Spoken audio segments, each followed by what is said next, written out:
আজ আবার বেরিয়ে পড়লাম আমার 18 তারিখে 2 মিষ্টি ব্রাইডকে সাজানোর উদ্দেশ্যে। তো প্রথমেই আমি ফার্স্ট ব্রাইডের লোকেশন ছিল বড় পোশলা, তো পৌঁছে গেছি। টোটো করেই বেরিয়ে পড়লাম, আমার অ্যাসিস্ট্যান্ট ছিল পল্লবী। তো দেখতেই পাচ্ছ 2:37 বাজছে, এখনও ওদের রিচুয়ালস অনেক কিছুই বাকি।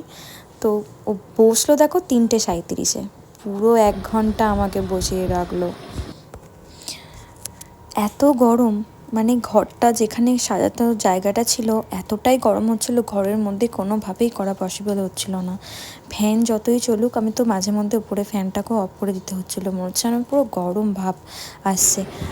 তো এখনো হেয়ারটা বাকি আছে, তো মেকআপ তো দেখলি সব ঠিক আছে তো? আমার খুব পছন্দ হয়েছে, যতটা না চেয়েছিলাম তার থেকে আমার খুব নিজেকে চিনতে পারছি। সত্যি আমি ভাবতে পারছি না আমি এতটা সুন্দর দেখতে।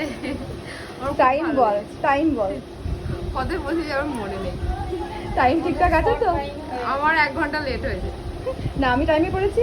তুমি টাইমে করেছো, আমার বসতে লেট হয়েছে। ঠিক আছে, এখন হেয়ারটা বাকি আছে, তো কমপ্লিট লুক নিয়ে আবার আসবে। ব্রাইডের ফাইনাল লুক নিয়ে চলে এসেছি। খুব খারাপ লাগে যখন ব্রাইডকে রেডি করি আর তার ফটো ভিডিও যখন আমি নিজে তুলতে না পারি। আমার আপকামিং ব্রাইডদের আমার একটাই কথা, তোমরা টাইমগুলো সত্যি একটু মেনটেন করো, নাহলে সত্যিই খুব অসুবিধা হয়ে যায়। কারণ শেষ দিকটা এমনই হয় যে মেকআপ আর্টিস্টদের ফটো তোলা বা পিক তোলার টাইমটুকু দেওয়া হয় না, তখন বলা হয় ছবি বা ভিডিও পাঠিয়ে দেবো। তবে আমার সেই অসুবিধাটা হয়নি। আমার হেয়ারে করার আগেও আমি নিজে একটু ফটো তুলে, কমপ্লিট লুক না পেলেও নিজে একটু ফটো তুলে তবে বেরিয়ে এসেছি। আর ব্রাইডও এটা আমাকে সাথ দিয়েছে। আমার সেকেন্ড ব্রাইডের লোকেশন ছিল কৈচোরের শীতলগ্রাম।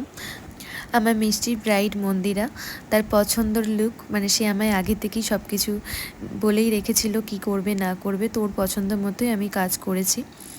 এত গরমে আমি রিং লাইটও জেলে কাজ করতে পারছিলাম না, আর বেশি ক্লিপও তোমাদের সামনে তুলে ধরতে পারছি না।